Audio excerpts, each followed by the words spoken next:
بسم الله الرحمن الرحيم. تحية نضالية في إطار الجمعية الوطنية لحملة الشهادة المعطلة المغرب فرع قريبدة والنواحي. تحية لكل المناضلين الأحرار والمتواقين إلى الحرية هذا البلد. بداية هذه الوقفة اللي كتزامن مع اليوم عيد وطني اللي هو عيد المسيرة الخضراء. بالمناسبة كان هناك سبق إصرار وترصد من طرف بعض المسؤولين داخل هذه المدينة هذه لإحباط جميع الاستفادات ديال الجمعية، وكما كتشوفوا بسبب اللافتة اللي معلقين نطالب عامل الإقليم بإسقاط رؤوس الفساد بالعمالة، ونضيف البلدية ونضيف حتى بالقيادات، وخاصة هذه القيادة اللي هي المقاطعة الثانية اللي هي مقاطعة ديال الشارع الروداني، تواجه بالشارع الروداني. هذا القائد هذا إضافة إلى بعض المسؤولين داخل العمالة كنضيفوا كنحاولوا نسجلوها، كنغتنموا هذه الفرصه ديال التدشين ديال هذه المقاطعه اللي هو ما كيستاهلهاش هذا القائد هذا باش يدشنها وباش تدشن باسمه، لانه كان سبق ليه اعترض مصالح ديال الجمعيه وانحاز الاطراف من الاشخاص مقابل دريهمات ومقابل مسائل اللي ربما كيعلمها الجميع. تذكر لنا الاشخاص بالنسبه لهذا المشكل اللي حصل لنا ما بين هذا القائد ديال المقاطعه، هو اننا كانت الجمعيه مقبله على الاستفاده من الكشك يقام حدا مقهى ديال سيلفر. هذا الكشك هذا مقهى سيلفر مقهى سيلفر. هذا الكشك هذا اللي هي صادقت عليه مروا منه جوج ديال اللجان كتكونوا من 9 ديال المصالح، منها الكهرباء والماء الصالح للشرب والشرطه والمجلس البلدي والبشويه والعماله وبما فيهم الجمعيه اللي وقعوا محاضر واتفقوا على ان ذاك الموقع راه صالح ما فيه حتى شي مشكل.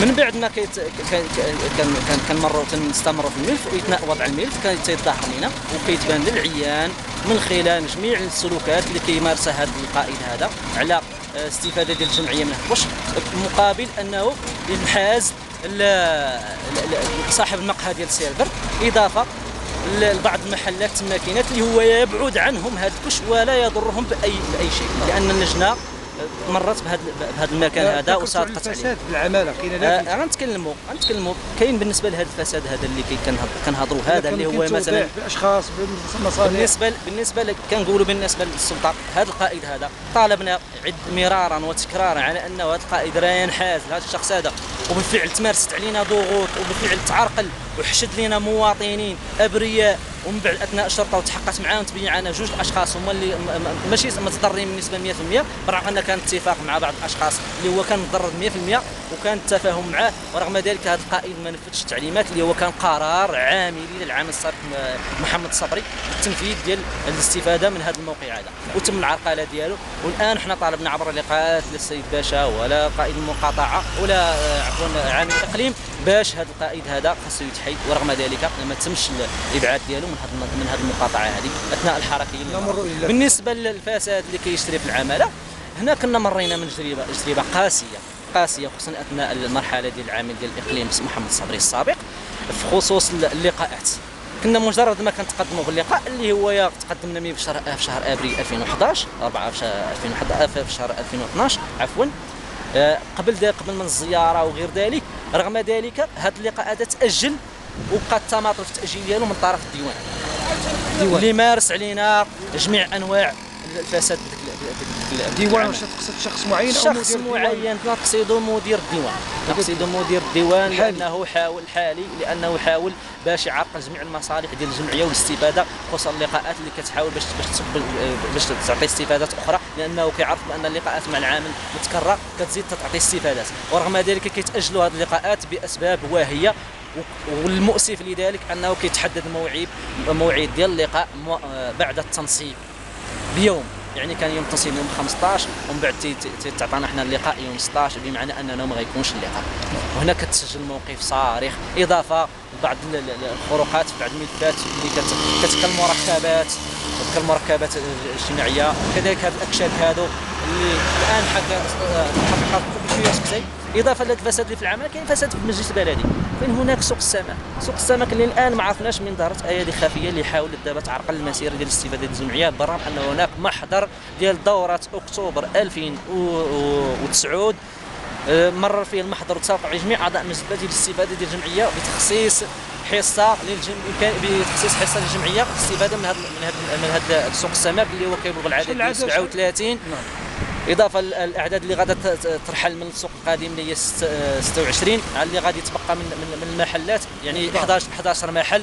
اذا الاستفاده كتكون تبلغ 11 محل. لذلك كتمارس علينا الضغوطات بتمويهات بطرق كيحاولوا يشرعنوها، كأن هناك 4 أشخاص يمارسونها برغم أنهم عندهم عقدة ديال الجزارة، وهم عندهم عقدة الآن ديال تمارسوا السمك باش تنزع منها هاد 4 المحلات.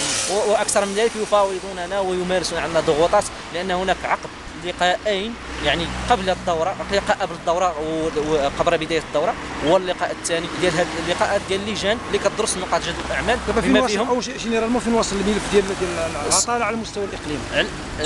العطاله ديالكم انتم بالنسبه للملف ديالنا تفاوض مع عامل الاقليم او مع الجهات بالنسبه للملف ديال على مستوى الاقليم في لقاءنا الاخير مع عامل الاقليم تتبين الصوره والشفويه اللي كان يتكلم بها عامل انه الشخص على انه راه فعال وسيقوم باجراءات ملموسه وكذا، وانه عنده معلومات وعنده معطيات. لحد الان بعد شهر لم تتحرك اي ملف، لم تتحرك اي ملف. مركبات نعاني ونقاسي اخواننا في المركبات 4 ديال الاشخاص، برغم انه الفساد المستشري بهذاك المركب. وكان مؤخرا شنو المركب؟ مركب ديال الفتح اضافه للمركب ديال الزيتون.